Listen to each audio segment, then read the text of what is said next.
Скопје нема ни да биде младост, а уште помалце цвет. Ако гледаме што се случува во овој град во последниве неколку децении, може да заклучиме дека Пиколомини уште еднаш да помине, помалку штета ќе направи, одошто ние 600.000 жители што живееме тука се однесуваме кон градов како да е нешто туѓо, како нешто да не е наше. Буквален хаос. Буквален хаос. Сега ќе ја најавам вака, ја најавам темата што ќе биде во овој 10-ти подкаст, а тоа е, ќе зборуваме за случувањата во МКЦ, но ќе зборуваме и за случувањата општо за во градот. Така што ќе имаме представници во првиот дел од сите за МКЦ, значи од младите кои што се побунија против кратењето на буџетот за оваа институција, ќе имаме од вработените во МКЦ, но во вториот дел ќе биде и градоначалничката Данела Арсовска, која што ќе зборува за МКЦ, но нема да биде централна тема кај неј за тоа, туку има и други случувања, например, ја разрешија од прва дама на ЗЕЛС, ќе зборуваме за недонесениот генерален урбанистички план, кој што требаше да се донесе до крајот на минатата година. Ќе се протестира повторно.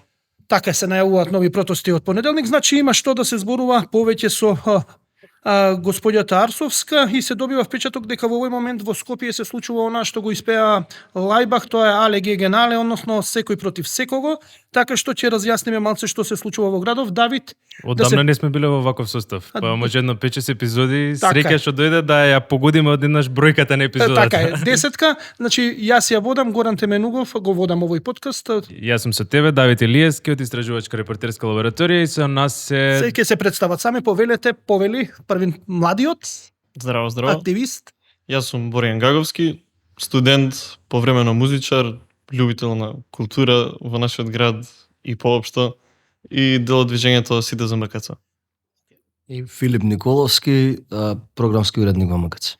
Да, како што најавивме, првин ќе зборуваме за МКЦ, тоа ќе бидат некои 20 на минути. Значи, окей, она што сите не изненади е намалувањето на буџетот за културата, не е само за МКЦ, го отворивме целиот буџет за култура во град Скопје, значи тоа се кратат и по 200-300 евра од одредени ставки, се искрати исто така добра сума и од Младинскиот културен центар. Првин ќе почнеме со Гаговски, може да те викам Боријан, нели? Да. Добро, Боријан е исто име како поголемиот мој син. Значи Боријан, зошто се протестира? Се добива впечаток дека ова е недоразбирање на релација помеѓу вработени, дел од вработени веројатно или сите вработени во МКЦ и управата, односно канцеларијата на градоначалничката. Се добива дека тука се имаат они некои нејасноти, но зошто вие како млади се побунивте во цела во оваа приказна? Да. Па разбирам дека можеби дури на некои луѓе може да им дое чудно баш тоа што викаш. Што сега се крена на некои млади за да бранат некоја си институција. Но мислам за да се разбере зошто толку ни значи ова, мора да се разбере како е генерално младите како се осеќаат за државата и за животот тука. Мислам кај младите мислам толку многу влада еден песимизам, еден цинизам, една недоверба меѓу луѓето, безнадежност дека Македонија има нешто да им даде, дека има простор за нив кај што тие ќе можат да се препознаени и да се нивниот труд да биде вреднуван. И каде што работите наштално функционираат како што треба. И често и повеќе луѓе кои што зборам млади, токму тоа го барат во странство кога збора се сел во странство, повеќе да сака се сел во странство. И мислам дека МКЦ го представува тоа кај нас дома. Во МКЦ превладува, МКЦ е место каде што младите, поконкретно младите артисти, навистина се препознаени и вреднувани.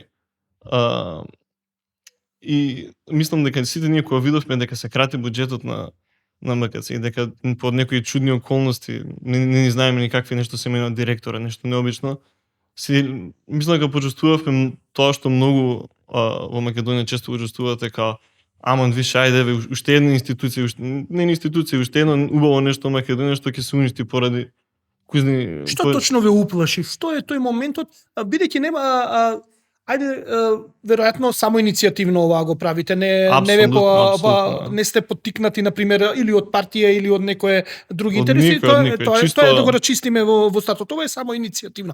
Но кога се реагира само иницијативно, треба силен поттик да има, а најчесто поттик е страв кај луѓето. Што ве уплаши? Дали нешто ве уплаши околу МКЦ што се организиравте и преземавте акција? Бидејќи многу ретко во Македонија било кој презема акција, сите знаеме позади тастатура да бидеме она Facebook и Twitter акцијаши што се вика, да исплуваме, али на терен никогаш нема ништо, сите се кријат. Што ве поттикна? Што е тој мотив?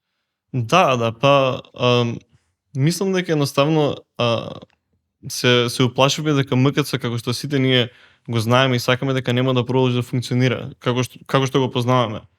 МКЦ не е само место каде што имаме концерти, МКЦ е еден солидарен простор каде што младите нови артисти се стварно поддржани, каде што бендовите не се некоја со голема продукција или само некој тезга бенд, туку се млади бендови кои почнале гаражи конкретно за музика, секако има и други настани, театри, ова она. И во МКЦ има едно чувство на заедништво што мислам толку фали во речиси сите други простори во државата, што стварно е редок. И мислам дека некој кој не бил во МКЦ не може вистински да свати што значи тоа. Во МКЦ се формира другарства, познанства.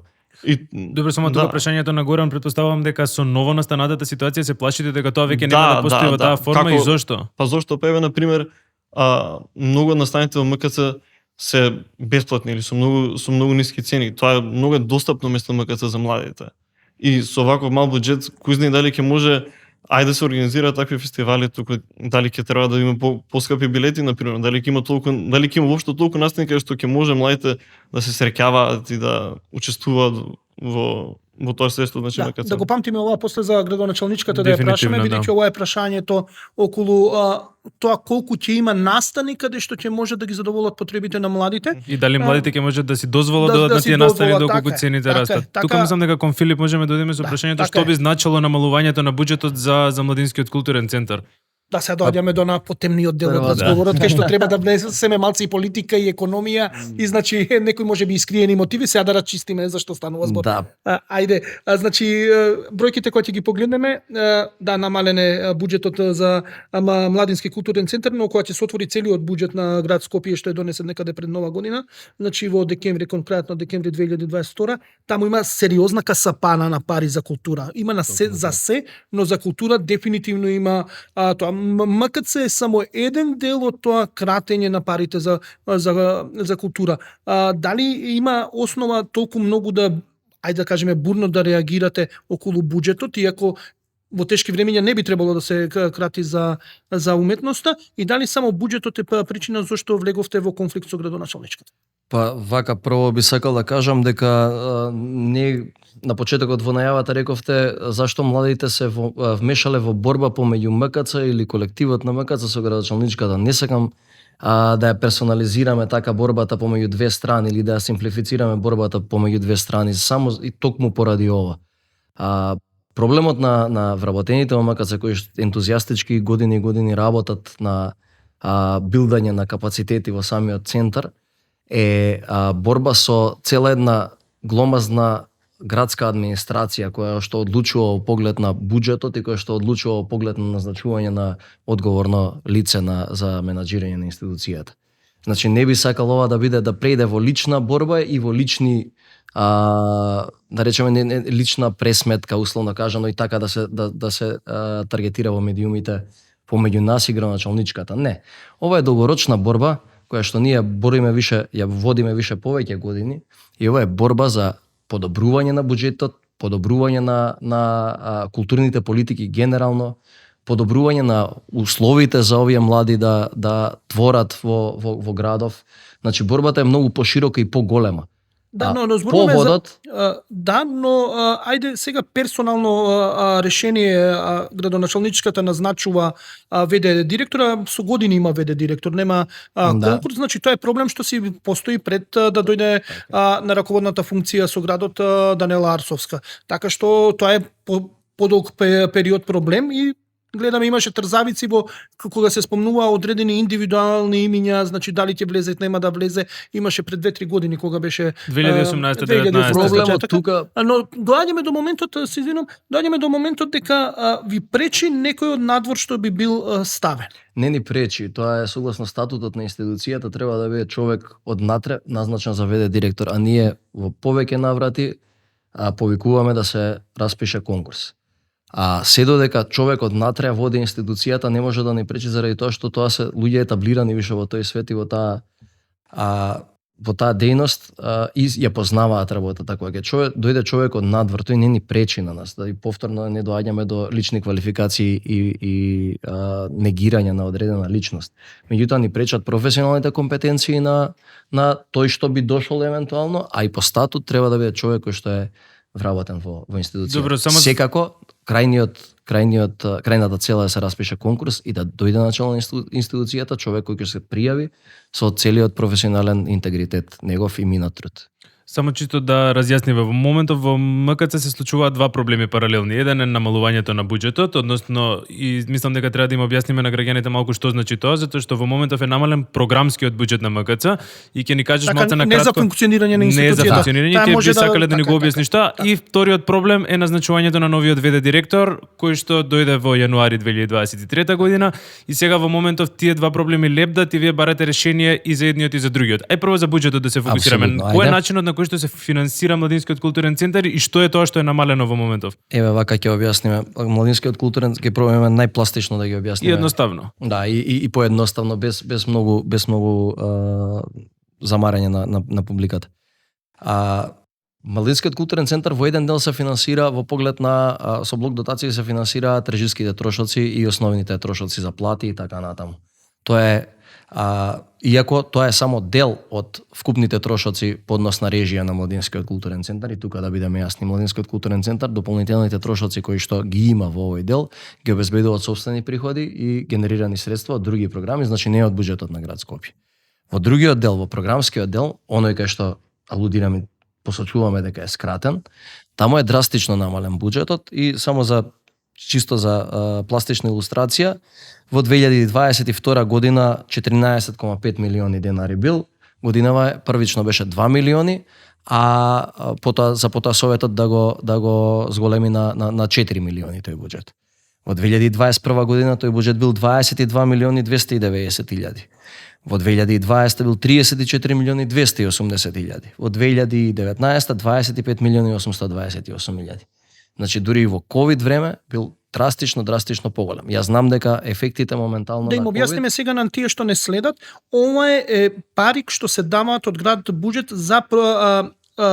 за програма и тековни активности. Така е, програма и тековни. Тоа значи да разчистиме што име, например, едукативни проекти за деца и млади, ликовна програма, млад отворен театар, филмска програма, ансамбли на МКЦ, музичка програма, литературна програма. Тоа се програми што вие треба да ги спроведете со пари дадени од град Скопје.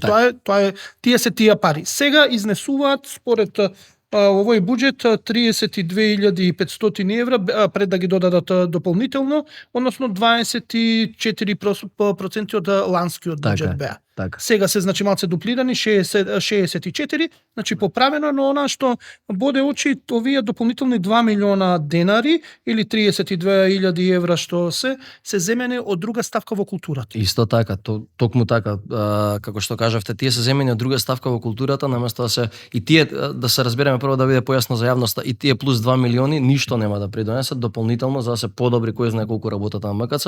Повторно ќе дојдеме дека лани сме имале 14 милиони, а годинава би имале 4 милиони, само пластично објасниме со бројки.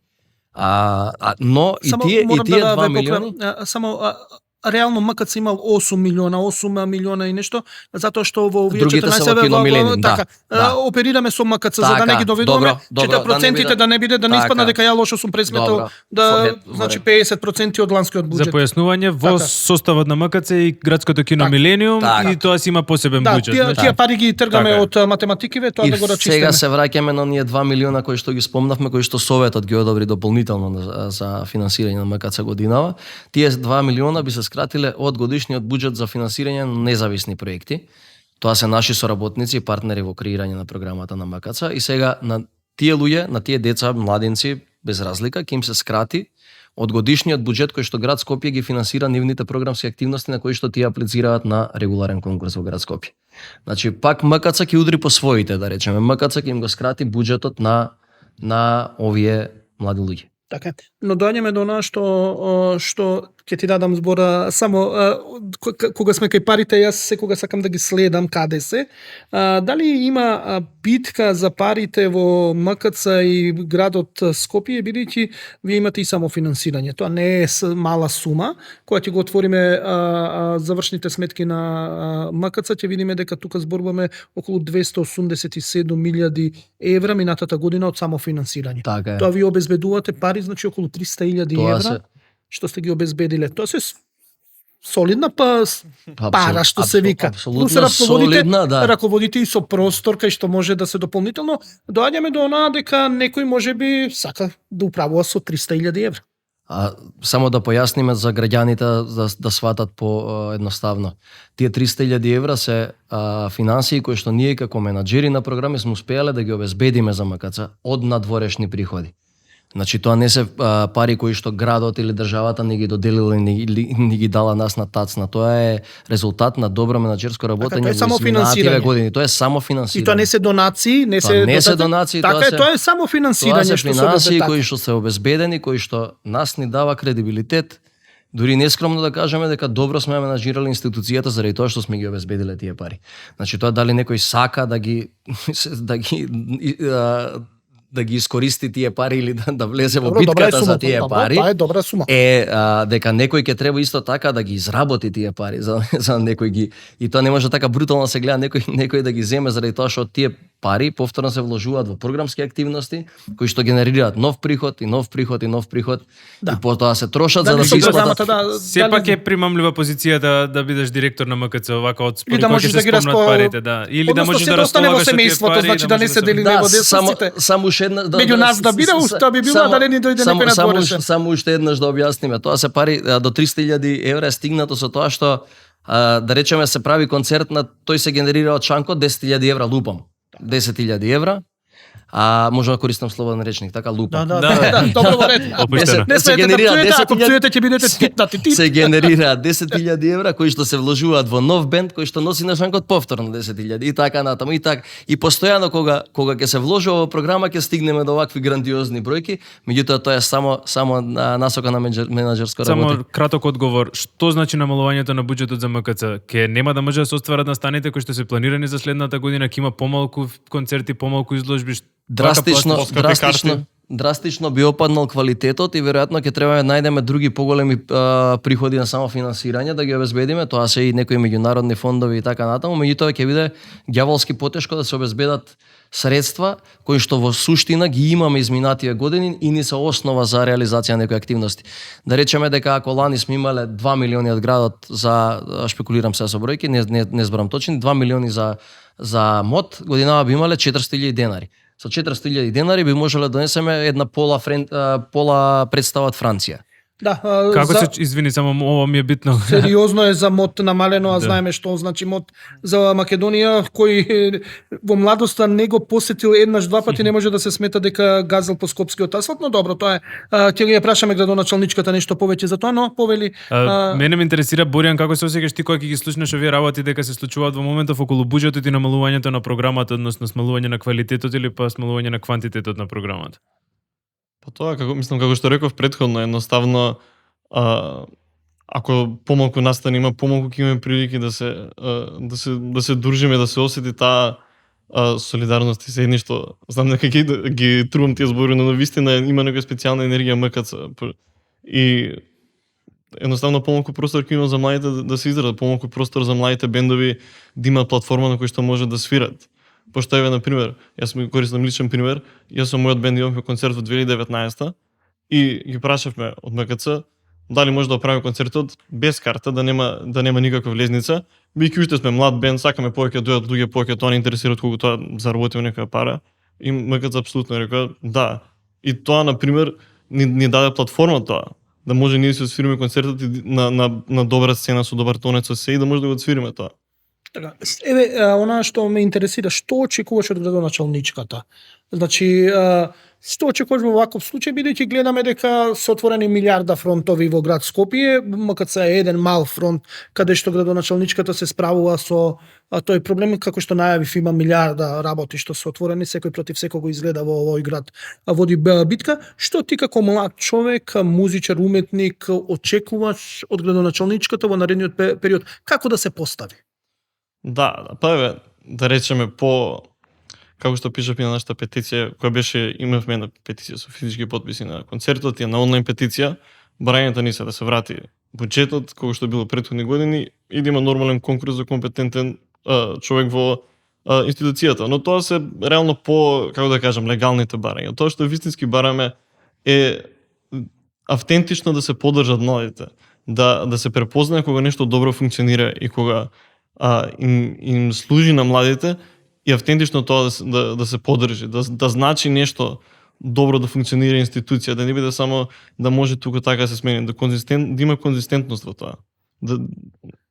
Да, ова е сериозно прашање и јас сакам да ја прашам ова, бидејќи јас од лично искуство знам дека се укина една програма што оставаше сериозен позитивен белег кај мојот помал син, например, но тоа кога градоначалничката ќе седне тука и ќе даде одговори, но да се вратиме на персоналното решение, односно новиот ВД директор, се добива впечаток дека сте против него, не како личностно, но туку дека е донесено од надвор, не е од институцијата, иако град Скопје вели, односно канцеларијата на градоначалничката вели дека тој си е вработен, да, можеби 5 дена бил на работа и е именуван, но исполнето на законската, односно статутарната одредба што е пропишена во статутот на МКЦ.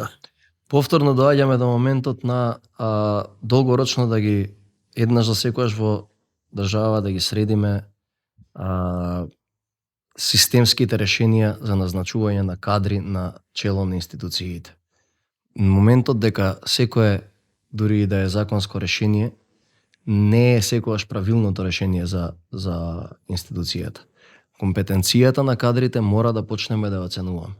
Компетенцијата на луѓето кои имаат менаџерски способности во одредена област мора да почнеме да ја цениме. Токму и тоа е поентата, затоа овие млади луѓе кои што доаѓаат и не поддржуваат, се надеваат во таква светла иднина, се надеваат во иднина во која што тие ќе имаат задача да учат одредено школо и да учат да имаат да стекнат одредено знаење и искуство, па да стигнат до одредена менаџерска позиција и дај Боже да завладеат еднаш со држава заради нивните квалитети и заради добрите системски пракси. Да, но во моментов, колку што сме информирани од јавните медиуми, се спроведува и ревизија кај вас. Токму така, тоа е дали е поставувањето на овој директор можеби да пофати некои недозволени, бидејќи е дипломиран детектив, да пофати некои случувања што биле во минатото, бидејќи изнесе градоначалничката на пресконференции забелешки како се трошеле парите, а рековме дека од само финансирање добра сума е 300.000 евра на годишно ниво е сериозна сума. Мислам дека тоа се малце избрзани реакции. Треба прво да заврши ревизорскиот надзор кој што е реален и регуларен. Значи тоа се ревизии во МКЦ имало и ки има. Ревизија не е нешто спорно, секоја година имаме ревизија, не само градска, сме имали државни ревизии, и инспекции, па дури и финансиски полиции во минатото и така натаму. Мислам дека избрзани се реакциите да се дава заклучок за некои факти кои што постојат и за документи кои што постојат. Ревизијата е тука да си ја спроведе својата работа.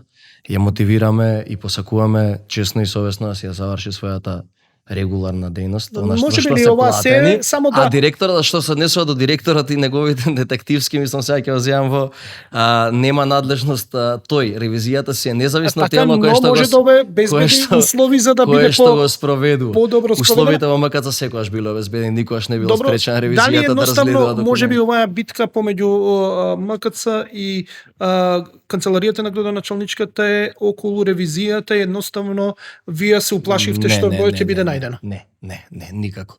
И минатата година имавме ревизија и предминатата имавме ревизија и никогаш не сме имале, воопшто нема никаков проблем, регуларна ревизија и ревизорите си се луѓе професионалци, тие кои што доаѓаат како ревизори се луѓе професионалци кои што си ја меркаат својата работа, апсолутно сме соработливи и соработуваме со нив, како што сме соработувале и во минатото, така да Не Што тоа што две дозволам работи такви. тука ќе додадам, од една страна ревизијата се уште не е завршена и немаме финален и конечен резултат од истата. Така Ќе е. очекуваме градоначалничката да го соопшти тоа во наредниот период.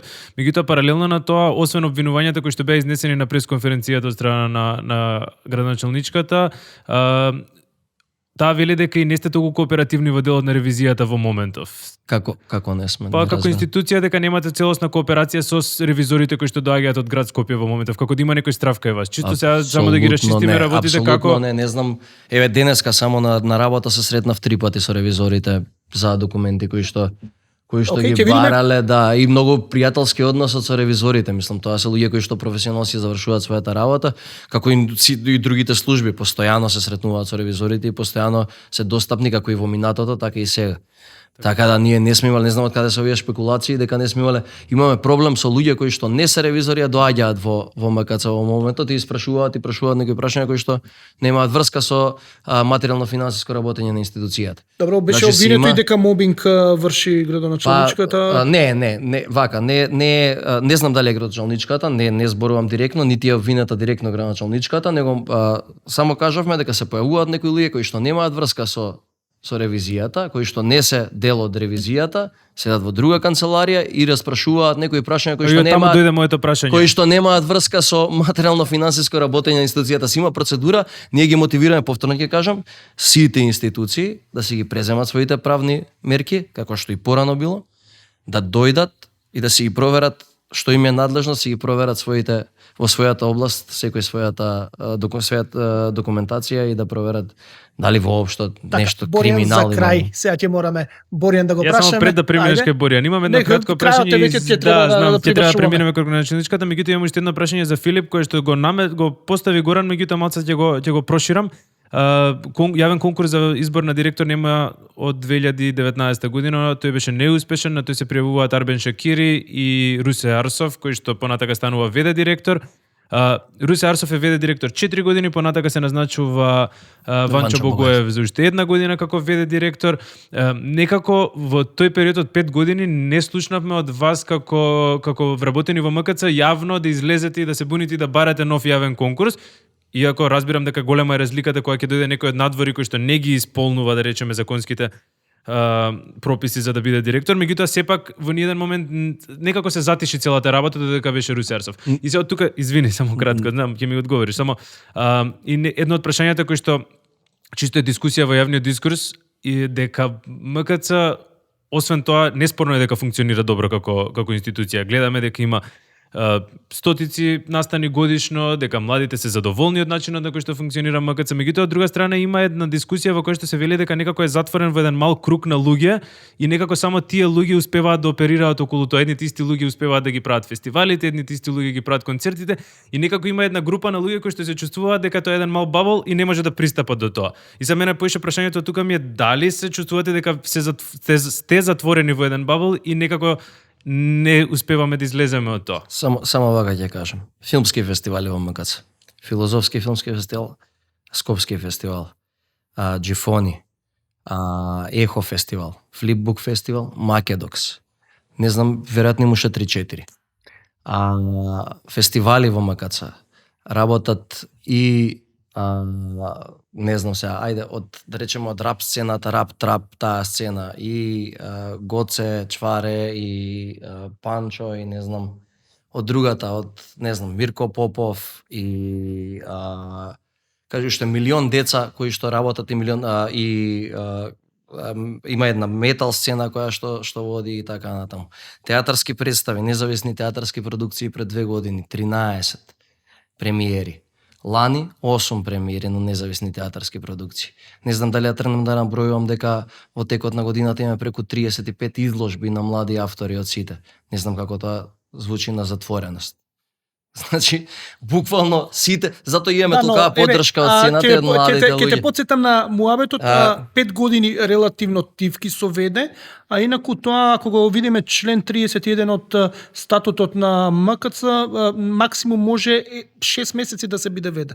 Да, Тоа 5 години, 5 години е надвор од кршен статутот по сите основи. Значи тоа е уставот по кој работи МКЦ. Вие тивки, се окей, се било во семејството, се било тука, па ајде, зошто да таласаме се? Ако дојде, например, некој надворешен што не го знаеме како ќе ни се вклопи во шемичката, да го тргне, не го пуштаме во дворот, нема да си игра со нас. Не, вака.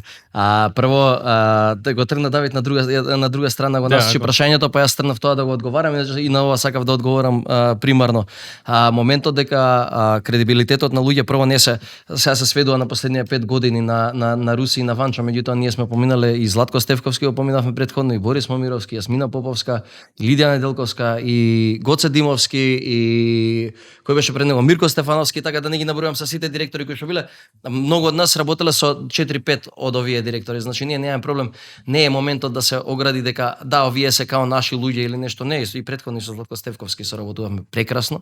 Фантастично, поготоа од кога почна оваа обнова, фактички он ја креираше оваа екипа, да речеме, на Младинскиот културен центар, која што тргна да работи во нагорна линија. А во однос на веде статусот на Русе и на Ванчо, не, напротив, ние побаравме, меѓутоа не бевме гласни заради тоа што тие беа луѓе со кредибилитет, луѓе со знаење и познавање и луѓе од куќата кои што тотално знаеа меѓу другото и работата, дури и оваа материјално-финансиска, да речеме, работа и така натаму, не само програмски познавањето на околностите во куќата. Да, мислам дека тука ќе го исцрпиме овој дел со... Ја мислам дека сме окей, да...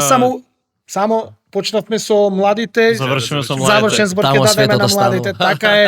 Боријан, завршен збор ти давам во овој дел од подкастот, ти да имаш. Што можеш да кажеш на се ова што сега го слушна овде, како се чувствуваш како млад човек кога не слушна ние зашто да дебатираме. Што викаш, што ли зборат овие? Како, што си помислеве, што ти дојде на памет, вака кога не слушаше сега? Што ми дојде на памет? Па тоа едноставно мислам работи кои кажував претходно, едноставно да има го кажав 200 пати, но стварно е така, да има поддршка за младите, да се вреднува трудот на младите, да се вреднува изразот на младите и да имаме ние простор, да не се изгуби тоа и да биде раководен од луѓе кои се знаат работата, кои се квалитетни. Крај крајва ја не познам никој од програмскиот колегиум ништо, не ми е за нив. Туку мене ми е едноставно очигледно дека тие кои се работа квалитетно за младите. Добро. И буџетот и сите работи со директорите и што и да е, тоа се мене ме интересира како на младите ќе ни влие, што од нас ќе ни биде одземено. Тоа политички тири или какви да се игри, тоа е за вас, тоа е за тебе. Мене ми е интересно да. Ајде да видиме што ќе биде на Јас не би сакал со младите. политички игри, исто се бавам Сега во што ќе животот. биде на младите одземено, ќе даде одговор Така е. Данела Арсовска, ако нешто биде одземено, но она ќе има своите 40 Имаме прашање минути. од Боријан, меѓутоа и чисто Филип, дали имаш нешто кое што сакаш да прашаш градоначалничката во наредниот дел, мислам ние кои што би ја прашале во твој име. Да, еве кога ќе се распише конкурсот, тоа е едно прашање и би порачал кога има желба и можност да не прими и да разговараме за ситуацијава. Ние сме отворени, повторно ќе кажам. Не се бавиме, не сме политичари, не се бавиме со политика. Ние сме професионалци во нашата област, докажани со години. Меѓу другото, овие покрај овие сите работи што ги набројав, имаме мал милион меѓународни проекти и така натаму, така да остануваме тука достапни да разговараме и да преговараме за сите проблеми кои што се натоложуваат во градот и секако да ги решаваме во соработка со овие млади луѓе кои што фала Богу се многу ентузијастични и попаметни од нас, веројатно. Време е за Данела. Ви благодарам.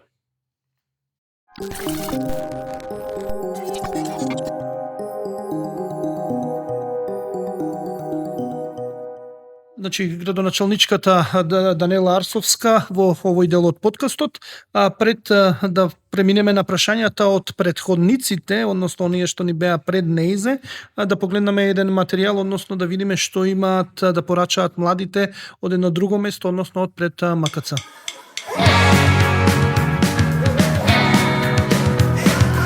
Недела 22 јануари 2023 година. Група на млади музичари организираат протестен концерт пред Младинскиот културен центар во Скопје. Причината за тоа е назначувањето на новиот ВД директор од страна на градоначалникот на град Скопје Данела Арсовска. Младите бараат оваа институција да биде оставена од партиските војни и од партизацијата на институциите и да се спроведе јавен конкурс за да се избере најдобриот директор кој што ќе ја води оваа институција.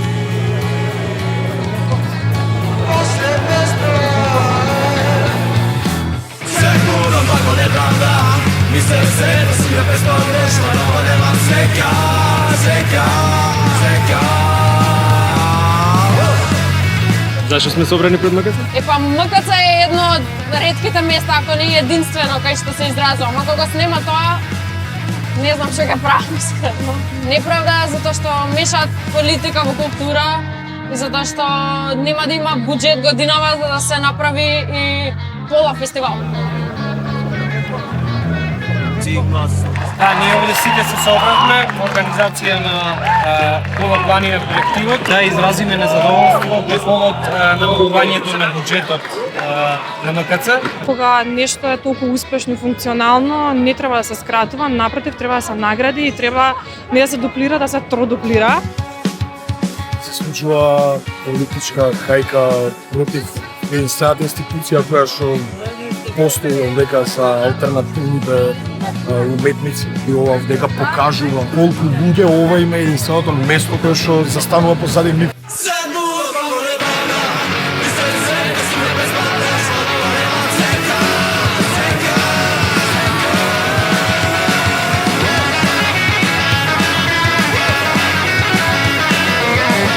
Мислам дека сите имаме место како сите имаме свое тло, но пласманот е проблемот секој пат. И место значи многу за мене и за многу други луѓе. И се осеќам тажно.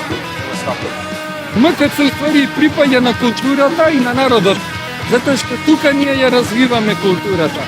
Значи, политичарите се слуги.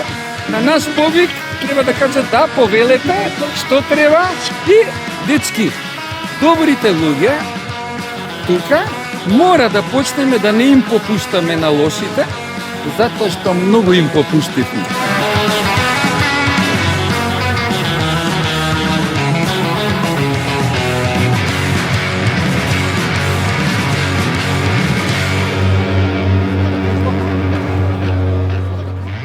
Дали градоначалничката Данела Арсовска се препозна во лошите луѓе и дека не треба да се попушти, бидејќи гледаме и во првиот дел има исти пораки, а тоа е буџетот да не се крати и да остане МКЦ во оваа форма како што е, бидејќи е простор за младите.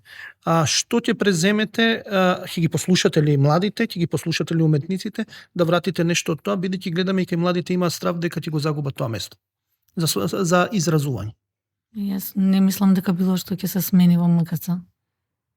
Ниту сметам дека треба да се смени од аспект на тоа дека гледате дека луѓето таму кои што ги водат програмите практично истите се на назад децении, ништо нема сменето, ниту пак сметам дека тие како луѓе кои што декларираат дека го сакаат тоа место и практично го гледаат како место низ кое што раснаа да се развивале, даваат можност на младите да развиваат културата и не само на младите, туку и на сите оние кои што се бават со овие сценски уметности, како што видовте и самите, да можат да си имаат место на кое што ќе презентираат сето на кое што сакаат останатите да го видат, да го чујат и така натаму.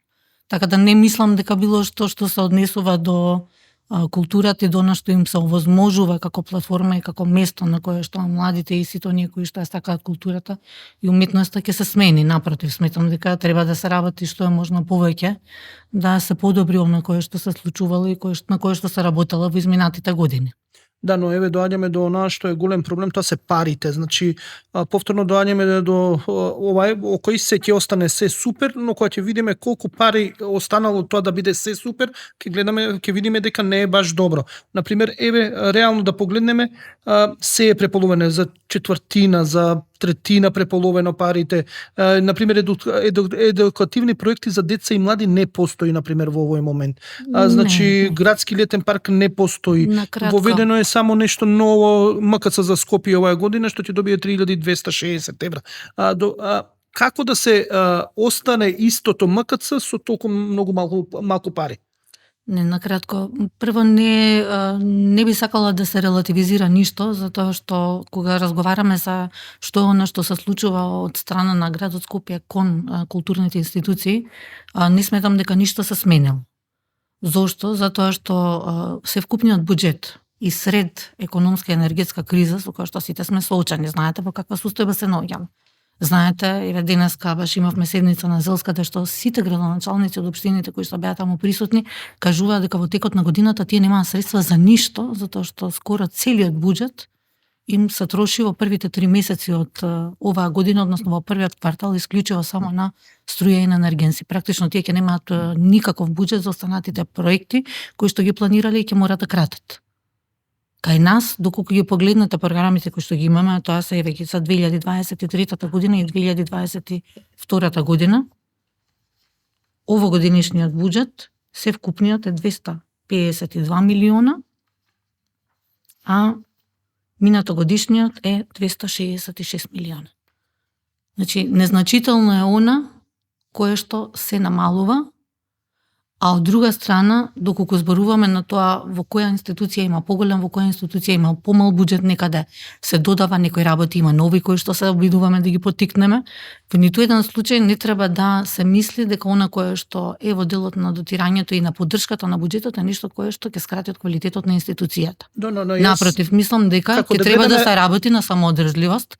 Да, никогаш не била ултра профитабилна уметноста и културата, ниту треба таму да се цели, затоа што нели не сакаме да се комерцијализира нешто кое што има сосема поинаква намена. Меѓутоа, фактите говорат на тоа дека таму се продаваат карти, таму има дополнителни содржини кои што генерираат средства и кои што овие луѓе кои што работат како програмски директори внатре, исто ќе ги располагаат и оваа година како што ги располагале минатата година. Што повеќе ќе се работат, толку повеќе ќе располагаат и тоа нема да се намали. Мора тука нешто да забележам, како да читаме некако различни буџети. Јас го отворив буџетот на град Скопје подолго време, бидејќи градот Скопје го работев до 99 година, после тоа нешто друго.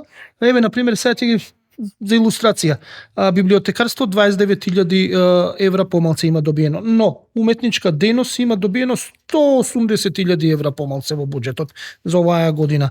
Значи, што е ова? Музичка и кинотечна дејност има 334.000 евра помалце добиено. Значи, во евра се изразувам. Значи, културни манифестации и творештво има 285.000 евра помалце добиено за оваа година. Меѓутоа, се вкупната ставка, но тоа што ние го дотираме и во тоа што се дава во културата. Никаде нема плюс во културата. Во тешки времиња културата мора да биде заштитена. Знаете, имам впечаток дека повеќе... Ама не е така во целата држава, нели? На ниво на Македонија, кога ќе видите дали и колку се одвојува во културата и дали некаде останало на истото ниво на кое што сме останале ние годинава, и сме се обиделе да не скратиме, односно максимално да дадеме таму каде што сметаме дека треба да се поддржи. Не зборуваме само за независната сцена, зборуваме за сето останато кое што е култура. Севкупниот буџет кој што ви го кажувам, да, е во значи намалувањето тука е незначително, значи во рамки на сума која што е само неколку процентни поени. И ниту била таа намерата, плюс треба да се разбере дека Советот кога одлучува по буџетот на крајот од годината, донесува известни амандмани кои што влијаат на крајниот ефект од буџетирањето, се кратат од едни ставки, се префрлаат во други ставки. Тука има дел од авторски хонорари и така натаму кои што додатна ставка на договорни услуги кои што кога се кратат, тие се кратат од севкупниот буџет и кои што се кратат од секаде сукцесивно, така да тие се работи кои што влијаат и не се одлука на еден човек, туку се одлука на колективно тело, кое што верувате, во ниту еден момент немал намера било кога да оштете. Напротив, сметам дека особено институции кои што имаат можност да бидат самоодржливи и да допринесат за тоа да бидат што е можно поразвиени, дека не била целта, ниту ќе видите дека... и за Советот, само кратко, затоа што се ставам сега во улога на гледач и вие читате едни бројки, Горан чита други бројки, особено кога зборуваме 5 милиони, 2 милиони, 200.000, 500.000 на граѓаните, тоа им ствара секогаш конфузија и се исклучуваат, буквално не може да следат програмата. Може ли да појасниме зошто вие велите дека нема намалување во културата, а ние во она што го гледаме во буџетот гледаме дека има намалување во ставките кои што се за култура? Не разбирам. Јас по дејности ги гледам. Значи, затоа што се има повеќе ставки од кои што практично од буџетот се црпат средства. Има посебен буџет кој што оди во делот на дотации, кој што ги опфаќа практично вработувањата на лицата кои што се во културата, значи зголемување на бројот на вработување, средствата кои што се одвојуваат за нив, средствата кои што се одвојуваат и за капитални инвестиции кои што се во делот на културата, тука е значи сето на кој што на нив им е неопходно оваа година за да направат нешто со кое што понатаму ќе им допринесе за тоа да имаат што е можно повисоки приходи. Добро. Што би значило дека секоја од институциите има одредени работи кои што треба да ги направи или ќе ги направи, кои што ќе допринесат за нив, тие тие наредната година или по извршувањето на овие работи во текот на годината, да може да бидат пофункционални, да бидат подобри и поквалитетни и во вкупен износ, во вкупниот буџет, значи тоа се нема променето, тоа е видно од програмите што се за култура. Меѓутоа, доколку вие ги разглабате така во поединечни износи, а не ги гледате во апсолутен износ, вие можете да земете било која една ставка што ви одговара и да кажете дури дека е намалена, не знам колку, кога тоа всушност не е. Факт е дека ние како буџет на граѓаните, како буџет на граѓаните не сме намалена. Океј. Како буџет на граѓаните, градот Скопје не е дупка без дно.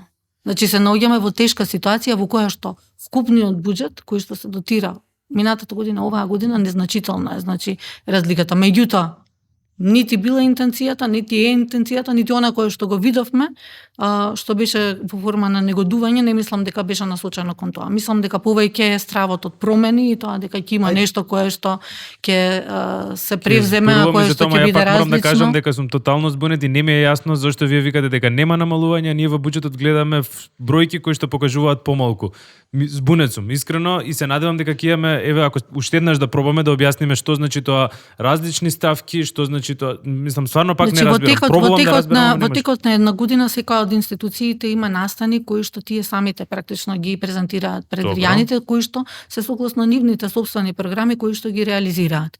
Градот Скопје има толку средства колку што има, значи тие се средствата, ние повеќе не можеме да измислиме затоа што буџетот е рамка која што доаѓа од средствата од граѓаните кои што секоја година практично ги дотираат преку даноците и така натаму, кои што ние не можеме да го зголемиме затоа што така сакаме, туку толку едноставно има. Повеќе и да сакаш да дадеш од тоа, треба да скратиш од нешто друго, како сега пример што се скрати од останатите културни независни индивидуални уметници, како што е, не знам, една Златна Славич или било кој друг, кој што ќе биде оштетен, можеби затоа што таму биле исцрпени 2 милиона денари да бидат ставени во друга ставка. Тоа е еден цел, ако можам така да кажам, сплет на ставки кои што не може да се гледаат изолирано еден од друг и мора да се гледаат во насока на тоа секој од нив да го добие најдоброто што може. Можеби минатата година ќе ни остане ова со математиката да се разјасниме, да изве, да не забегуваме со бројките бидејќи гледаме дека не се разбираме некако, но пред да ги поставам прашањата на господинот Николовски што беше пред вас тука, јас многу ме копка нешто, онака како неутрален гледач во целава приказна, зошто отворивте фронти со МКЦ? Градоначалничката Данела Арсовска како да има во моментов фронтови на 1000 места. Не, ама зошто мислите дека било кој отворил било како фронт? Па еве се препекувате јавно, еве правиме едно прашање. Не само со МКЦ, туку се гледа како фронт со младите. Барем во јавноста во моментов се гледа дека градоначалничката има фронт отворен со младите и дека како родител на млад човек, мислам дека најмалку сум јас некој кој што би отворил фронт со било кого. Ама еве ви се бунат. Доколку ете тоа што рековте, да се види кои се следот на настаните, никој не побера да дојде да седне, да поразговара и да се обидеме да видиме што е оне кое што е проблематично и кое што кај нив ствара можеби одреден страв дека нешто ќе се промени во она кое што се планира во МКЦ. Имајќи во предвид дека ниту еден од личностите кои што работат на програмските активности не се менува, тие сите се уште таму. И се надевам дека ќе се завршат својата работа, односно ќе вршат својата работа година во уште подобро од тоа што работеле минатата година. Значи, јас не знам кои се стравовите и што е оно кое што ги натерало да помислат дека нешто ќе се промени. Три прашања, мислам неа. Меѓутоа затоа велам кога ќе тргне лавината со протести и со инсинуации, со навреди, тогаш не можете да очекувате дека спротивната страна нема да одговори. Добро. Би било многу некоректно. Вие се чувствувате нападната. Добро, ама само извини Горан, јас не се чувствувам јас нападната, јас кажувам што би била природната реакција на секој на вашата реакција во делот на протестите. Не, на било кого, не зборувам за мене. Јас не бев повикана тогаш во тој случај, меѓутоа како институција, како град Скопје, сметам дека треба аргументите да се стават и да се истакнат на маса. Да, само на кратко затоа што многу беше јасна пораката која што испратија младите и луѓето од МКЦ, не е дека ги изразија своите стравови. Првата е дека буџетот е намален и дека сметаат дека со тој буџет нема да може да одржат институцијата на истото ниво на кој што била минатата година. И втората работа е назначувањето на новиот ВД директор, кој што тие сметаат дека не ги исполнува потребните компетенции да биде директор. И сега многу се конкретни двете пластични причини и некако вие викате кој би им бил стравот, мислам. Не знам кој би им бил стравот затоа што искрено за институцијата за МКЦ Институцијата е таму, институцијата функционира и функционира со истите луѓе со кои што функционирала до вчера. Значи, внатре луѓето кои што работат на културниот дел, на програмата, на сето она кое што е важно за младите, не само за младите, за сите оние кои што го сакаат и практично се движат низ МКЦ и ја користат таа платформа, тоа не се поменува. Истото е таму, се уште е таму, истите луѓе се уште се таму. Вториот моментум е она кој што го споменавте. Во време на криза, доколку можело да се дозволи една година да не плаќа закупец внатре средства за да користи простори, сигурно сум дека може да се донесе одлука на таа институција која што има собствен, независен управен одбор, надзорен одбор, кои што практично работат во интересот на институцијата, да еве младите може да ги користат сите простори таму кои што ги има младинскиот културен центар, да се изразуваат и да работат, да ја презентираат културата исто без надомест. Значи тие ништо нема да изгубат. Напротив, јас сметам дека со добро водење ќе добијат. Така. Треба само малку да биде позитивно насоченото и да не се оди секогаш со механизмот на тоа да вие мислите дека што пообучни ќе бидете и дека што повеќе ќе викнете и што повеќе притисок ќе извршите, дека нешто ќе добиете. Не. Се разговара, се седи на маса, се гледа дали може да се најде некое решение, ако се најде решение, мислам дека, ама тука не гледам ништо дека е спорно, нити сметам Мора дека... да ви кажам, прилично ме изненадивте. Мислам дека ќе бидете по-остра во цело, овака некако како зен момент да сте, да ви кажам, некако некако широко гледате на работите ми. Добро, окей, изненадувачки. Дали вие сметате дека не би можеле младите уметници да го користат тој простор, пример да кажеме без надомест? Јас не гледам зошто 10 месеци, 12 месеци би можело да му се дозволи на некој да користи хотел, да користи ресторан во МКЦ. Не беше без тоа пари, спорното. а не би ги користеле младите. Не беше тоа значи... спорното, само кратко, па Горан, спорното беше дека нема да може да ги одржат настаните како Синедес, како Моти, како останатите. Тоа беше стравот. Како мот е сериозно сини многу пари. Прво и основно, голем дел на тие активности докажале луѓето кои што работат внатре дека со менаџерските способности кои што ги поседуваат во соодветната дејност. Значи без разлика дали е таа во делот на филмската, во делот на било која од оние програми кои што ги работат тие самите, дека се способни да работат на самоодржливост на институцијата. Тоа не значи дека градот нема да помага и нема да помага и повеќе од тоа што го дава сега, меѓутоа не е дека било кој ќе биде оштетен таму. Тие можат да превземат активности и ниту сметам дека е крајот на светот доколку не се одвојат повеќе средства од градот, ниту пак сметам дека можеби ако нема такви услови со наредните ребаланси, па и да се зголеми она кое што се дотира, иако воопшто не е намалено во вкупен износ. Меѓутоа, ако ги видите износите, одредена институција... Ја мислам тоа дека да престанеме за да го кажуваме затоа што тотална конфузија направивме дали меѓутоа, вака сега ние зборуваме за средства на културата и секоја институција има свое право и на развој. Има институции кои што има земено многу повеќе средства од тоа што има земено минатата година, пример. Меѓутоа тоа не значи дека ме разбирате дека ние треба да ги држиме на исто ниво за сметка на една или на друга или на трета. Ние имаме 8 јавни установи кои што се во делот на културата, кои што треба подеднакво да се развиваат. Младинскиот културен центар има најголем потенцијал да биде целосно самоодржлива институција. А овие останатите кои што можеби не се толку популаризирани, можеби нема таков потенцијал, можеби нема такви капацитети од аспект на тоа кој би ги користел услугите, која би била публиката, која што би ги поседувала, се некои кои што доколку ги немаат пак дотациите од градот, можеби не би можела да го издржат ниту месецот да го поминат.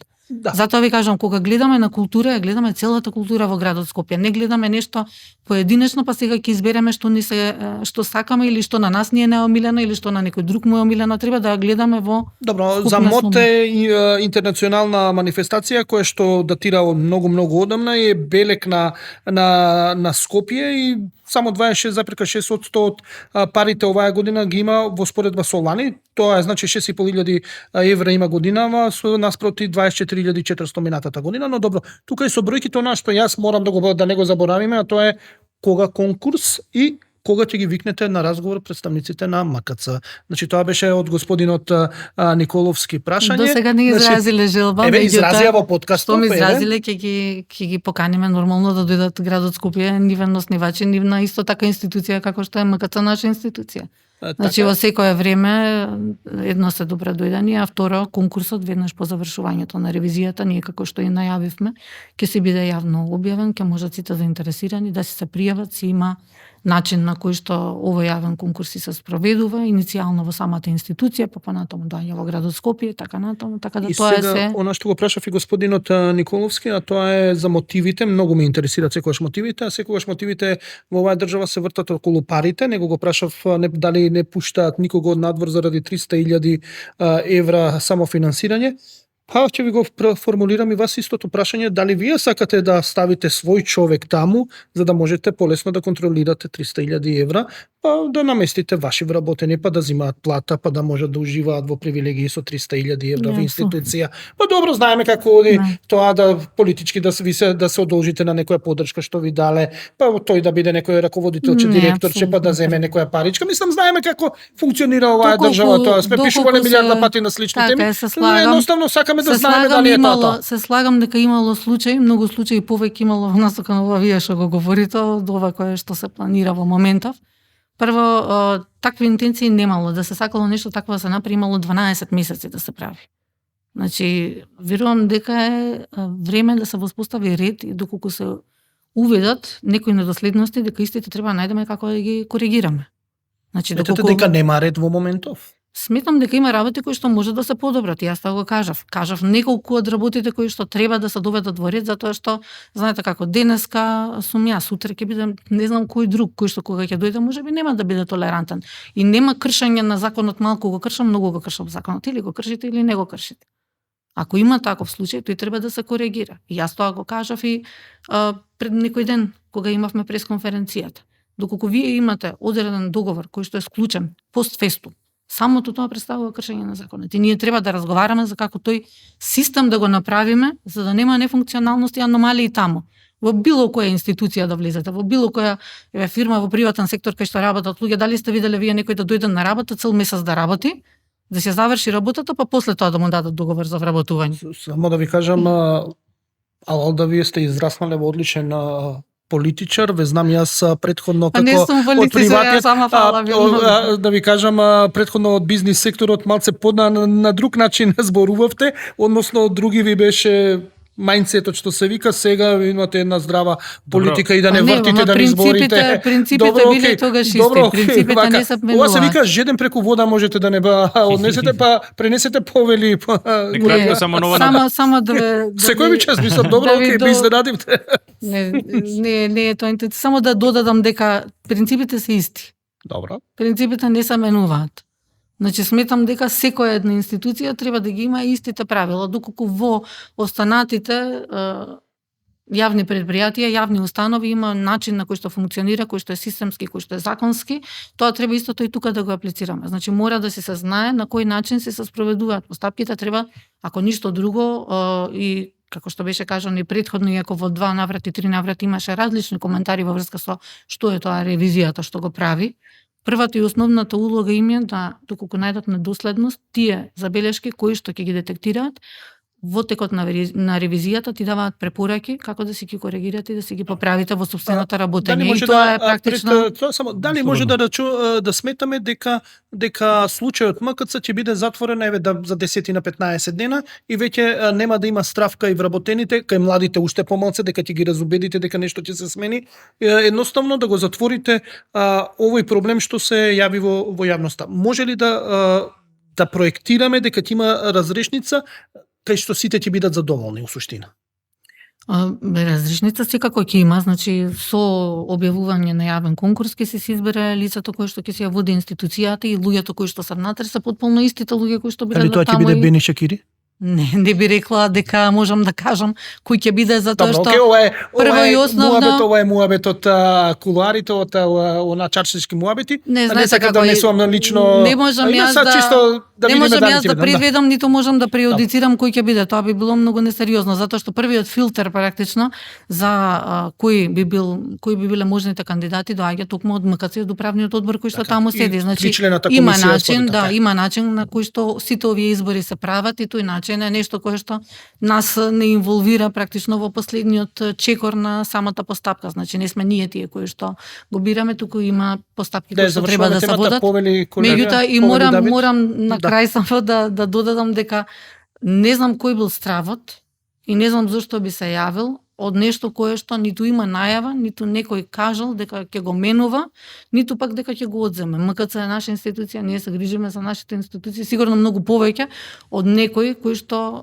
би сакал да им наштети, а тој не е од редот ниту на градот, ниту на самото МКЦ. Така. Стравот дојде од обвинувањето на поранешниот ВД директор Ванчо Богоев, кој што посочи дека имало притисок од страна на вработени во град Скопје да ги потпише оние две вработувања, меѓу кои едното за Никола Алексов, сегашниот директор, и другото за Арбен Шакири, меѓутоа тоа се обвинувања од негова страна кои што вие ги отфрливте. Тоа е многу несериозно. Така. Значи тој директор склучил над 350 авторски договори, од кои што 250 се работи кои што немаат врска со културата, кој му влијае во било кој еден момент на потпишување на било кој договори. Мислам искрено и искрено и Вие ги отфрливте да не несериозно. навлеземе во тоа. Друго ми беше мене прашањето, сакав да поразговараме кратко пред да преминеме на следните теми за ревизијата. И тука на две работи ќе се надоврзам. Првата е дека она што го спомна Горан претходно, во јавноста се створи слика дека отворивте еден нов фронт со младите. Ревизијата се уште не е завршена, немаме конечен резултат од истата. Вие излеговте на пресконференција и посочивте некои работи кои што се проблематични во функционирањето на МКЦ, и тоа како повеќе во македонските медиуми излезе со едни бомбастични наслови како 750 евра плати за Шанкири и останати работи, меѓутоа ние како новинари, а ниту јавноста не свати точно кој е проблемот и што точно се случувало во МКЦ. Бомбастични наслови имаше и неколку дена претходно кога излезе така, некој да каже дека 92% се кратат на МКЦ, се крати на МКЦ буџетот, дека МКЦ ќе згасне како институција, дека нема да има повеќе настани, дека не знам имало детективи внатре, дека што и се не се правело, значи бомбастични наслови имаше многу. Тоа не значи дека затоа што мене она што ми беше проблем како новинар, што ми беше проблем како новинар е што не можев да сватам точно за што станува збор во делот на ревизијата. Барем во овој дел можев да го видам буџетот, погледнав дека е вистински намален, можев да видиме кој е назначен за нов директор, меѓутоа во делот на ревизијата не сватив точно што станува збор. Може ли да ни појасните за како буџетот не е намален, значи за култура буџетот не е намален, тука тоа мора Пак се враќаме на почеток. Буџетот на МКЦ програмскиот конкретно е намален, тоа можеме да го видиме. Ама на други институции добро, за голема, МКЦ значи конкретно. ние имаме да не одиме многу... таму пак за ревизијата, да вратиме темата. И да привршуваме, мораме бидејќи имаме и други теми што се многу важни. Дали само требаше да се излезе толку рано во јавноста и да се изнесат тие работи кои што се уште не беа како производ на финална ревизија од страна на град Скопје? Како апсолутно работи што се од јавен интерес треба да се истакнуваат. Ниту се работи за некаква тенденција, ниту пак се работи за документи кои што не се достапни на јавноста. Тие се документи кои што по својата природа се јавно достапни. Тие се документи кои што и на Open Finance и сега да ги отворите, ќе ги најдете таму, односно ќе ги најдете во делот на исплатите и во делот на договорните обврски. Ниту е тоа нешто ново, ниту е тоа нешто страшно. Доколку има нешто кое што треба да се истражи, кое што треба да се коригира, да се поправи, наша обврска е тоа да го направиме. Тоа законска е. Не ни е тоа само право, туку ни е обврска законска на секоја од институциите да им правиме годишни ревизии врз основа на кои што ќе утврдиме каде отишле парите на граѓаните. Тие институции сите работат со парите на граѓаните. Спорното прашање и туку уште еднаш го враќам истото е дали требаше да се излезе на пресконференција со изјавите пред да се заврши ревизијата. Само тоа ми беше прашањето мене. Не спорно е дека град Скопје треба да заврши ревизија. Знаете како во секој еден момент ние можеме да излеземе со аргументи кои што опонираат на аргументите кои што некој друг се обидува да ги представи.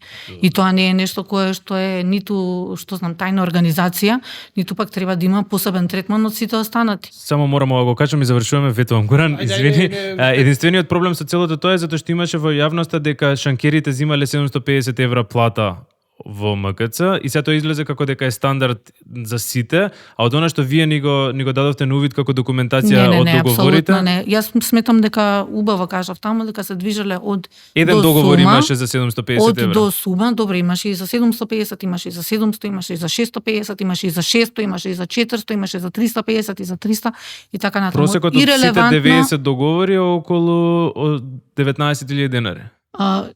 Ирелевантно е колку се тие договори. Оно што е релевантно дека процедурите треба да се почитуваат. Законот постои за да не се крши. Тоа значи дека доколку сакате некого да ангажирате, имате начин како да го ангажирате. Ни законска постапка и тие луѓе да се бидат едно заштитени и второ да се знае зашто ги извршиле и кога ги извршиле тие обврски работници кои што биле ангажирани. Значи нема тука ништо нити спорно, меѓутоа факт е дека било погрешно терана постапката и факт е дека тоа што се случувало таму треба да се коригира и да не се повторува. Дали некој заслужил 750 евра, дали некој заслужил 250, 350, 450 евра, доколку вие се тоа ви е на усен договор, и практично ги викате луѓето им кажувате денеска треба да работиш, што ја знам, 12 часа и утре исто така и задутре исто така, и на крај тој нема никаков регулиран однос таму, и на крај од месецот треба да чека да помине месецот, значи половина од договорите, ако не скоро и сите, се склучени пост извршувањето на работата. Значи тој го викаат во септември, работи во септември и во октомври му даваат договор за септември за веќе сработена работа. Тоа го нема никаде во Македонија. Добро, да ќе затвориме веќе МКЦ темата. Се надевам дека ќе има средба, дека ќе има наскоро конкурс, ревизијата ќе биде брзо завршена, па ќе може да има распишан конкурс. Одиме со оноа што е исто така многу актуелно. Можеме да ме поздравиме само како градоначалничка на град Скопје, но не и председателка на ЗЕЛС ве разрешија. Како го коментирате тоа? Мислам што ви се случи. Вие сте првата градоначалничка на град Скопје што не е председател на ЗЕЛС. Колку ме држи помнењето. Добри, тоа е политика веќе. Добро. И нормално е дека политичките елити им смета некој кога е на одредена позиција. Искрено да кажам, за мене беше чест што сум првата жена која што била на таа позиција, дека некоја привилегија имало таму нема, затоа што се однесува на институција во која што практично ние волонтерски работиме, се обидуваме во делот на локалната самоуправа да поместиме некои работи што се однесува до децентрализацијата и така натаму, и практично едно тело кое што независно ги обединува сите градоначалници. ВМРО е против вас, сега и СДСМ е против вас. Па добре, ете ги коалициите, ги детектиравме. Сега значи се сите на локално ниво против вас. Со кого владеете вие во град Скопје? Како мислите уште 3 години да истерате во град Скопје, кога Советот гледаме дека е ВМРО, СДСМ, Левица, има нешто ДУ, има Алијанса. Едноставно како мислите? Не, да, 20 мислам дека колку се и една листа, четворица има што се од листи. Како ќе владеете, бидејќи ви имате сериозни предизвици? Ќе работиме базирано на принципи. Јас не знам како мислат тие луѓе кои што сметаат дека треба да се пресметуваат политички со нивните опоненти на овој начин, како тие сметаат дека треба да владаат. Македонија е место каде што ние гледаме дека на некого не му се допаѓаат и оправданието не е дека не сте работеле добро, дека не сте застапувале добро, тука едноставно дека јас сакам да бидам таму на твое место и затоа ќе те сменам. И легитимно е, нели, секој има право на... Зашто се скаравте? За 136 милиона евра пречистителна станица, зашто? Точно зашто се скаравте? Точно за принципи. Затоа што доколку некој мислел дека ќе ме поддржи и понатаму ќе смета дека има личност која што само ќе потпишува на се што некој ќе каже, таа личност требало прво тоа да го презентира, да го каже како такво, па да види дали ќе прифатам јас да бидам поддржана од било кого. Јас излегов како независен кандидат. Доколку ми биле презентирани сите овие работи и доколку сметале дека ќе соработуваат со личност која што само ќе биде слеп послушник и ќе потпишува, тоа не сум јас. Што побара од вас? Не треба ништо да побараат од мене. Едноставно јас не сум човек кој што дозволува ниту да биде манипулиран, ниту да биде нечија маша за подкусурување, ниту имам намера да влегувам во политички сплетки, ниту имам намера да бидам послушник. Мораме како дојдоа да ви побараат нешто да потпишат? Како ви ја ставија до знаење ова очекување што сега не го кажувате? Дојдоа ви рекоа вака на маса во некое темно ќоше, ви пратија плико, нешто баш ме интересира како ви го испорача тоа барање да потпишувате што они сака. Се работи за принципи, а тие принципи кои ќе ги прекршите, тука веќе завршува се. Ние не сме биле пријатели па да се караме. Единствената работа која што сме имале, а која што сум сметала јас дека имаме заедничка, тоа е дека принципиелно треба да се работи кон тоа, да се покаже малце поинаков начин на работа, да се покаже нешто дека може да биде против оно што се случувало до сега, како што сме кажувале дека нешто треба да се коригира, корективна улога да имаме во делот на работите што ќе ги правиме. Се зборувало дека има недоследности кои што треба да се исправат, се зборувало дека сме против корупција, дека сме против одредени работи кои што треба да се поправат не само во градов, туку и во држава. И одеднаш вие му давате на некого доверба и тој таа доверба ја злоупотребува. Дали ве користите сега и едните и другите да си се пресметаат преку себе и у суштина вие ќе бидете на крајот она изгорена во огинот, бидејќи ВМРО обвинува дека вие сте во сојуз со СДСМ и ве нарекуваат Тачела, значи Таче и Данела, Тачела, така има окей. Значи тоа е дека сте со СДСМ во коалиција, СДСМ па користи караницата ВМРО со вас за да подигне некако својот рейтинг во јавноста, дека ВМРО не знае што прави со вас, еве се изгорело, они биле исправни кога го поддржале нивниот А денеска Петрушев. сепак така коалициски ме сменија на ЗЕЛС. Значи, мислам дека имаме коалицијата 30 годишна на политичката сцена, многу јасно сите мапирани пред себе, на тие што не ни било можеби јасно до пред некое време, ни се разјаснило. И искрено да бидам, кај мене тоа што е принцип нема да се смени. Доколку на нив им смета, се е тоа вред, ќе мора да ме истрпат уште некоја година, меѓутоа тие се оние кои што Значи се нема борат. попуштање, нема да оставка, ако ви распишат избори, може да ви распишат избори за градоначелник. Нека распишат избори, сега на овие избори можеби ќе се надпреваруваме на поинаква платформа, значи кој знае. Сепак сметам дека треба малку добро да се размислат пред да отпочнат со напади, затоа што веќе дегутантно е ова. Се собрале двете најголеми опции во политиката и напаѓаат секојдневно. Јас сум еден човек, имам поддршка од граѓаните, таа ја гледам секојдневно и да, има на некои кои што им сметаш, не може на сите да им се допаѓаш, меѓутоа, она кое што го работиме во насока на нешто да се подобри. Не сите сакаат да се сменат работите, тоа го гледате веројатно и самите. Политиката има секаде пуштено пипци, тоа го видовме и младите дека им еден од основните стравови дека нели ќе навлезе во порите на СЕПА, не знам ќе има што знам какви промени, некогаш промените па и не се така лоши, затоа што доведуваат до нешто кое што е подобро системски, меѓутоа она кое што го прават, јас не сметам дека Сега? допринесуваат за тоа јас како личност да изгубам, напротив, сметам дека многу јасно им е на луѓето каде им е на нив надпреварот и што сакаат да Сега направат. ќе го напуштиме голата политика, иако и поврзано исто така со гола политика, односно повеќе е со бизнис интереси, зад која стојат и политичари, односно се случуваат чудни работи. Требаше до 31 декември 2022 да биде донесен генералниот урбанистички план на град Скопје. Тоа е уставот по кој што треба после сите детални урбанистички планови на сите општини во град Скопје, што го формираат град Скопје општините, да бидат усогласени со овој устав. Значи, деталните урбанистички планови се закони кои што мора да бидат закони за простор, да бидат усогласени со уставот генерален урбанистички план. Не е донесен. Кога ќе се донесе и дали некој ќе се офајди од овој ГУП што ќе биде и дали повторно можеме да очекуваме бизнис интереси да си го цртаат ГУПот, да си го прилагодуваат како што се сакаат. Апсолутно, тоа нема да се дозволи. Како ќе го направите кога Апсолутно нема да се дозволи. како нема да дозволите кога ќе дојдат бизнис интереси, па на крајот од денот вака Бизнис осамена кога сте интереси, не. во собранието некој ќе да даде паричка, ќе рече ајде уцртаме нешто ово. Јас како некој принципилно што е ултра против корупцијата, не верувам дека такво нешто би поминало, мислам дека на сите им е многу јасно тоа. Не сите луѓе можат да се купат во државата, а тоа до сега се видело. Јас можев да бидам во зона на комфорот, тоа сум го кажала нееднаш, да си ќутам, да си седам, да си подпишувам и да бидам пријател сега. Ако ништо друго, барам од една од поголемите политички опции каде што на чело седи еден човек кој што не сметам дека со принципијално имаме исти или слични, дури ни приблизно слични ставови. Немало да ми се случува ова доколку сум седела и сум молчала.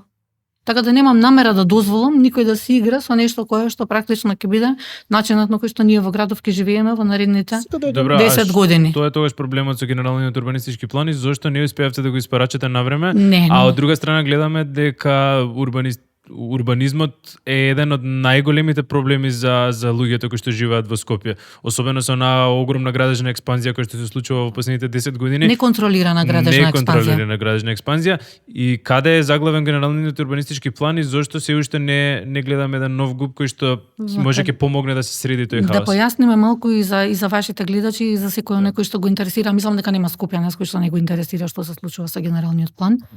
Значи, тоа е уставот практично на урбанистичкото планирање, по кој што ги трасира, кој што ги скицира оние сите работи кои што понатаму се случуваат на општинско ниво со оние детални урбанистички планови.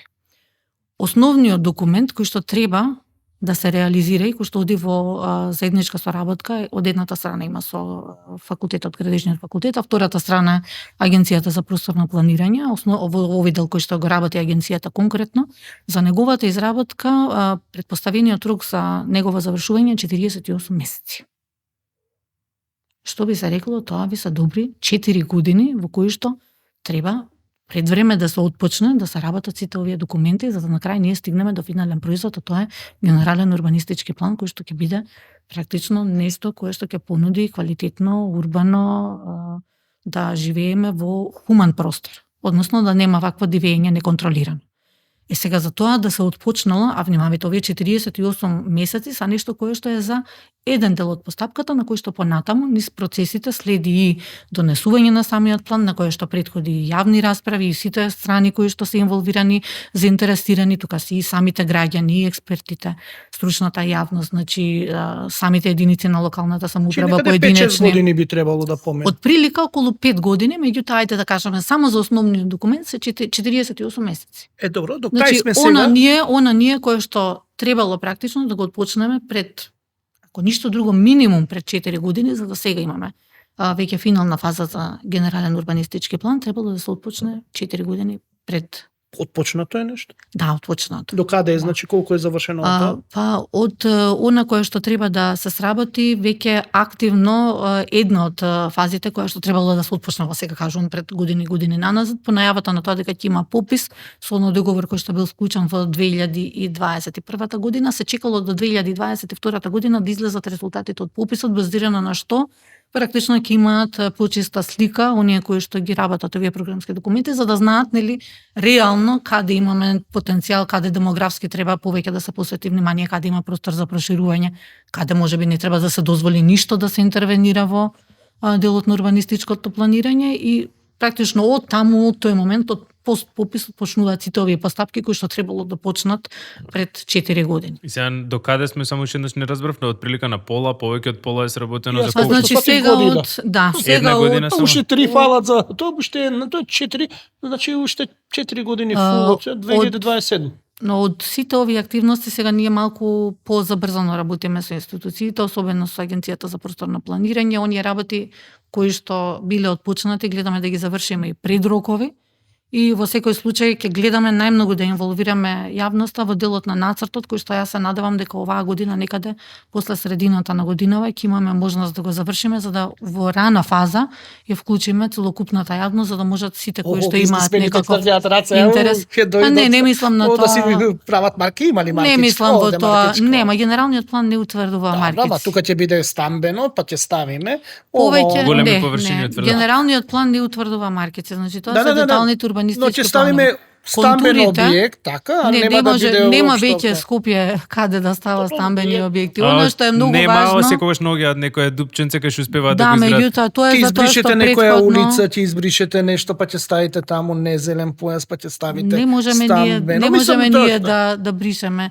Единствено нешто кое што досега е детектирано е од местните и урбаните заедници, граѓаните каде што со минатиот генерален урбанистички план кој што не се нешто драстично разликувало во делот на оваа голема крупна инфраструктура од тој пред него генерален урбанистички план, во делот на некои предвидени булевари кои што очигледно за тоа што се, кажавте, неконтролирано се градело, веќе и тешко дека е веројатно дека ќе може да се реализираат. Тоа се неколку булевари каде што луѓето сега живеат во некои трошни куќи, се надеваат дека ќе можат утре, барем ако ништо друго, доградба и надградба да се направат на сопствениот простор, како што е делот во Крњево, значи таму навистина има граѓани на кои што им зависи многу и значи пред се екзистенцијално им зависи. Граѓаните, ова нека биде порака, будни граѓаните кои ќе излезе гупот да видат што се случува, за да не дојде некој чичко со многу пари. Затоа што ќе трае, затоа што овој процес ќе трае доста, значи нема да се завршува. Секојаш треба да се биде буден. Не, тој процес ќе трае доста, ќе трае особено. Само да се довршам јас морам за гупот да доврши го, имам за автобусите и да завршиме, веќе имаме уште 24 секунди, 23 Да, тој процес ќе трае доста, меѓутоа она што го кажавме дека важно е јавноста да се инволвира многу рано во процесот. Затоа што до сега како што била праксата, се одело се во рамки на оние рокови од 30 дена, 15 дена најавувате, барат од институциите, им давате на луѓето 30 дена, па кој видел, па кој не видел. И генерално јавните расправи многу брзо поминувале, како што поминува во голем случај и во дел од дуповите, и многу од граѓаните ниту знаат дека е во процедура истото, ниту знаат дека се носи Нека за да бидат можат да будни. Брз ке бидам, само на ова се надоврзувам не се. треба да бидат будни, ние ќе ги разбудиме. А добро, да ќе им видиме. кажеме Ќе јавно. видиме тоа, секоја сме Да. скептици. Логично нешто што ми доаѓа како прашање во моментов и сега го спомнавте вие дека многу често деталните урбанистички планови се носат на брзање и секогаш сега доаѓаме во ситуација во која што генералниот урбанистички план требал да биде готов, се доцни многу, вие сте под притисок да го испорачате што е можно побрзо, тоа значи дека ќе направите притисок врз институциите да го завршат побрзо, нели тој генерален урбанистички Да, план. меѓутоа не по цена на И квалитетот сега што тоа треба да мене ми се е во испорача. целиот тој хаос и со сите административни капацитети кои што ги имаат институциите во Македонија, гледаме дека административните капацитети се еден од поголемите проблеми во државата. На пример, ова ќе се надоврзам и на МКЦ, ова што се случувало во МКЦ е делумно административен проблем. Немале доволно капацитет за администрација и многу институции другото истиот проблем го имаат. Како сепак Во целиот овој хаос и брзање, како може граѓаните да ви веруваат дека ќе испорачате добар генерален урбанистички план кој што ќе треба биде на устав едно 10 години? прво сметам дека основниот коректив ќе бидат граѓаните. Вториот коректив ќе биде стручната јавност. Значи тоа мора да биде што е можно појавно и потранспарентно и да се земат сите забелешки во предвид, односно доколку некаде нешто не може да се испорача, треба да се знае што е причината зошто тоа не може да се направи или доколку нешто може да се примени, односно да земе да се имплементира. Има многу сериозни институции кои што се вклучени тука, за кои што јас сметам дека имаат капацитет. Значи, кога ќе видите дека се работи со архитектонскиот факултет, дека се работи со Агенцијата за планирање на просторот, значи, има фази, планските програми кои што ги изработуваат и тие не се институции кои што би си дозволиле, особено затоа што сериозно веруваат во тоа што го прават, сметам дека не би си дозволиле својата експертиза да насочат кон тоа да направат решение кој што ќе биде нехумано или недобро за граѓаните.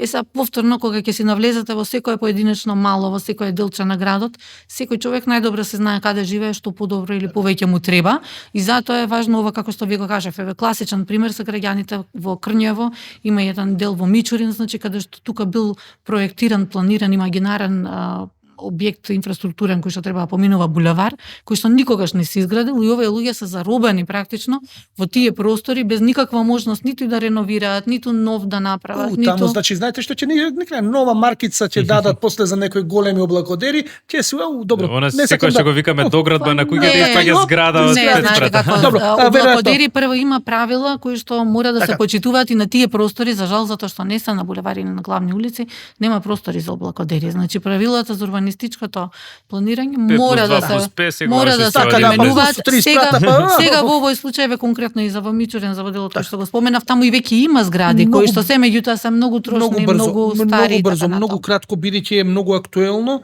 а повторно проблеми со приватните превозници, од една страна ви најавуваат протести и блокади, од друга страна крајно незадоволително јавен сообраќај, граѓаните се бунтуваат дека нема навремени линии, односно автобусите не возат по возниот ред, се доцни едноставно малце како да сме се вратиле пред 90-тите години кога што беше навистина реткост навремено да дојде автобус.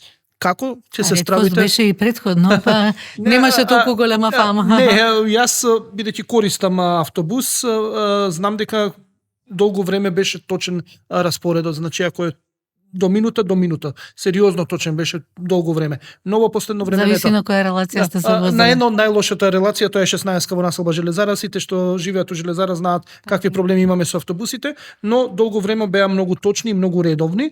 Значи, на вистина можевме да одиме каде да посакаме на време. Но ајде како ќе го решите овој проблем, бидејќи гледаме дека ескалира, дека не се решава, не се стишува, не се прави. Не ви одобрија 10 милиона за нови задолжување за нови автобуси, 10 милиони евра.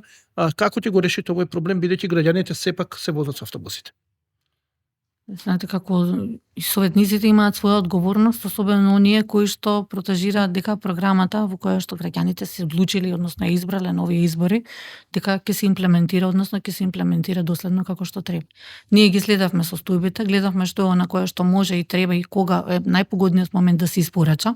Сепак градот беше навистина презадолжен, значи ние последната работа од претходни кредити ја исплаќаме сега во овој квартал, што е нешто кое што сериозно не оптоваруваше во секој еден квартал од годината. Ја исплаќаме едно од тие земени претходни кредити сега, што отвара можност и имаме потенцијал за кредитно задолжување кое што е за екопревоз. Практично тоа е нешто кое што ќе допринесе да се подобри превозот во градот Скопје и тоа треба да ни биде крајна цел на сите. Значи да имаме јавен градски превоз кој што ќе испорачува услугата на време, брзо, ефикасно, чисто, пристојно, Сега го нема тоа. квалитетно. Кога може да очекуваме да се врати, ајде да речеме по стариот, точност и редовност на Тоа што предлогот за набавка на нови автобуси не помина во Советот. Кое е сега решението? Јас се надевам дека на следната седница на Советот тој предлог ќе помине затоа што и тие советници таму кои што седат се избрани од граѓаните и треба да ги застапуваат граѓаните, а не само своите политички лидери. Значи на граѓаните им треба квалитетен јавен превоз. Тие седат таму и сметам дека треба да Го испорачаат. завршуваме со онаа како што почнавме, але гегенале, секој против секого, не знам како ќе излеземе на крај. Така што Излеземе на крај, ние 30 години сме во предизвици и Добро. Вие сте најважното од се е дека сите сме свесни дека проблеми имало и има. Меѓутоа треба еден по еден да ама ги решаваме. ваков хаос одамна не сме виделе. Буквално одамна не сме Па виделе. добро, до сега не сме имале во изминатите колку години да биде градоначалникот некој кој што не доаѓа ниту од централната власт, а сега повеќе од никоја власт. Така. Така Добро. да генерално сметам дека работите може да се подобрат, дека многу има простор како да се направи тоа. Прво и основно гледаме дека институциите може да функционираат.